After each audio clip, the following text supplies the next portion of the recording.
So Tokyo Revengers Chapter 229 na pinamagatang Go Easy On.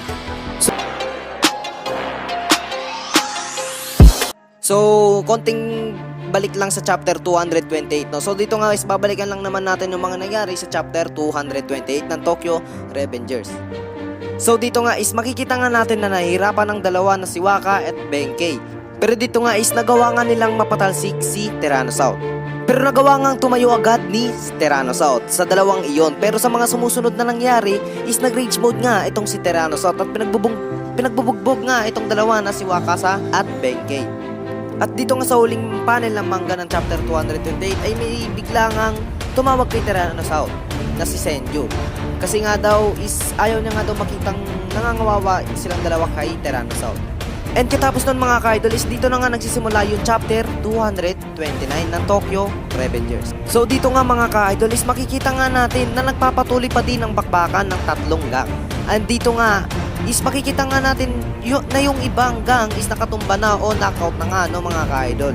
So let's proceed, no? So dito nga sa panel na ito is makikita nga natin yung kaharap ni Haruchiyo Sanzo is si Ran Haitani. Medyo mapapansin nga natin na hirap si Sanzo kay Ran. Pero kasi 2v1 kasi yun, no? Kaya medyo hirap si Haruchiyo Sanzo. Dito naman sa sunod na panel ay Kakucho versus Mikey-kun. So kung naalala nyo yung gustong makapunta ni Kakucho kay Mikey, pero nahihirapan nga siyang makapunta kasi pinipigilan siya ng mga member ng Kanto Manjigang. So dito nga is makikita nga natin na finally na nakarating na rin si Kakucho kay Mikey. Bali dito nga is parang inasar pa ni Kakucho si Mikey na hindi nga daw bagay ni Mikey yung nanonood lang daw sa tabi o gilid. Pero dito nga is sumakot naman si Mikey na mukhang mapapalaban nga daw siya kasi nasa harapan niya na nga daw yung makakalaban niya, ika nga ni Mikey. At pahabol pa nga ni Kakucho na gustong-gusto niya na nga daw makalaban si Mikey. So dito nga mga ka-idol is dalawa yung laban na mangyayari, which is yung sila Kawaragi Senju versus Tyrannosaurus at saka si Kakucho versus Mikey. Bali dalawang scene yan yung mababasa natin sa susunod na chapter. So let's proceed mga ka-idol. So dito nga is makikita nga natin na pinipigilan nga ni Takeyomi Akashi si Senju na masyado nga daw siyang maharas na harapin niya daw si South na mag-isa. At sabay-sabay kaya na nga daw nilang tatlong labanan si Tyrannosaurus, ika nga ni Takeyomi. And after nun mga ka-idol is nagalit nga itong si Senju at pinatahimik si Takeyomi. At sinabing ayaw man daw niyang lumaban sa ganong paraan pero katapusan na nga daw ng Brahman kung hindi nga daw siya gagawa ng paraan. And dito nga mga ka-idol is nakikita nga natin na si Senju yung naunang sumugod kay Tyrannosaurus. Pero nagawa ngang sumuntok agad ni Tyrannosaurus na sinalubong naman na itong si Kawaragi Senju. And after nga salubungin yung suntok ni Tyrannosaurus is tumalsik nga itong si Senju sa suntok ni South. At nagkaroon nga ng gasgas sa mukha na para lang wala sa kanya, no? Parang wala lang siya nararamdaman. Akalain nyo yun mga ka-idol is babae si Senju pero kaya niya sumapo na solid na retweet niya na suntok niya. Lalo na naka-rage mode yung kinakalaban niya, no? So let's proceed, no?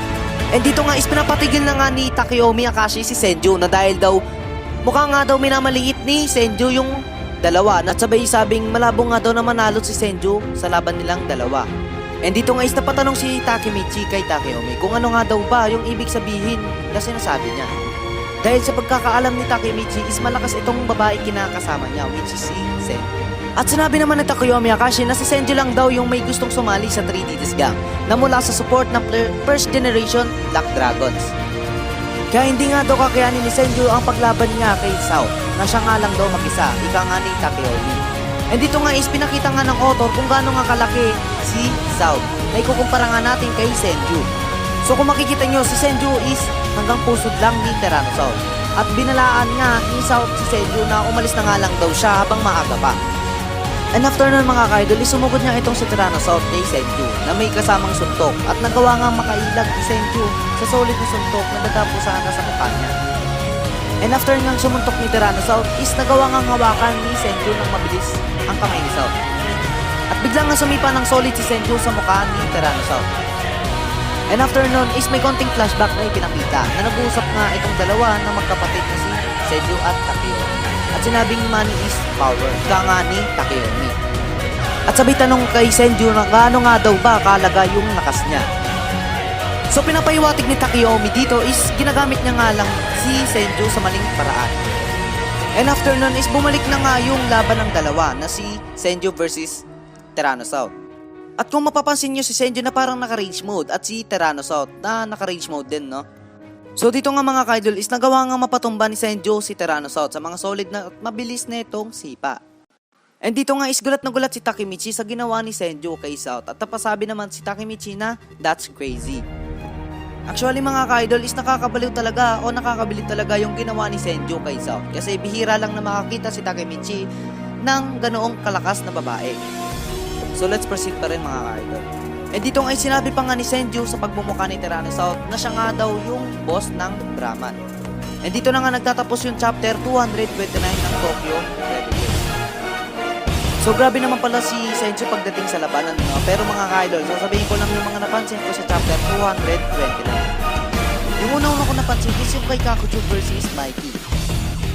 Actually mga ka-idol, si Mikey is sa una pa lang is pa-chill-chill pa lang siya, no? At nanonood, pero nung dumating si Kakuchu is parang ginanayan na siyang labanan nito. Pero para sa akin talaga is walang magagawa si Kakuchu kay Mikey kasi kay South pa nga lang wala na siyang magawa, di ba? Halos tinanggap na lang ni Kakuchu yung pagkatalo niya kay Tyrannosaurus. And yung kay Izana and Kakuchu, di ba? Kahit si Izana is hindi kinaya si Mikey. Sabihin na natin kinaya niya, pero konti lang naman para sa akin. Kaya lang naman natapos yung war na iyon dahil kay Teta Kisaki. Pakilemero kasi. At isa pang kapansin-pansin para sa akin is yung kay Kawaragi Senju. Actually guys, kung napansin nyo yung rage mode ni Senju, is nakakatakot talaga. Kasi para sa akin is, para siya si Goku na nag-charge, no? Nagliliyab, umaapoy, no?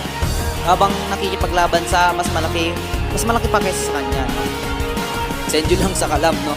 Yun lang mga napansin ko sa chapter 229 ng Tokyo Revengers. So mga ka-idol, kung bago ka lang sa channel ko, huwag mo nang kakalimutan mag-like, comment ang mga tanong nyo about sa Tokyo Revengers, and share at subscribe at click na rin yung notification bell para updated kayo sa mga video na gagawin ko. So hanggang dito na lang, Patanime PH, peace out.